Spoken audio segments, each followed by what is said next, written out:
বিয়ে শাদির কাজ কারবার ছাড়া তো আর আমার কোনো কাজ নেই। কি রে আপু, কালো ঘটক হঠাৎ আইলো কেন? আমি কেমনি কমো? তুই গিয়ে জিজ্ঞেস কর। জিজ্ঞেস করার কি আছে? কালো ঘটক যেহেতু আইছে বিয়ের খবর লইয়া আইছে, আমার মনে হয় কি তোর বিয়ের প্রস্তাব লইয়া আইছে।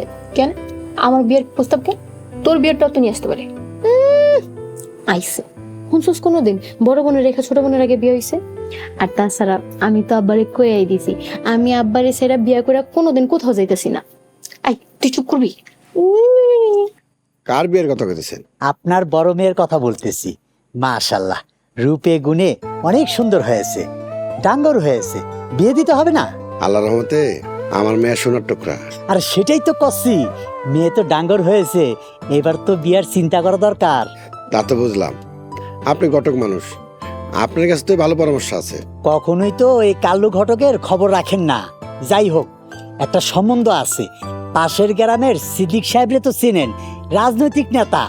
তার ছেলে মাস্টার্স পাস দিয়েছে, এবার বাড়িতে এসেছে বিয়ে করার জন্যে। কি যে বলেন, ছেলে পক্ষের মতামত না জেনে এই বিষয়ে কথা বলি কিভাবে? তার মানে আপনি মেয়ে বিয়ে দিতে সম্মতি আছেন। তারপর বাকি কাজের জন্য তো এই কাল্লু ঘটক আছেই। দেন 5,000 টাকা দেন। 5,000 টাকা? 5,000 টাকা কেন? খরচ আছে ভাইজান, সিদ্দিক সাহেবের ছেলে এই গ্রামের সবচেয়ে শিক্ষিত ছেলে।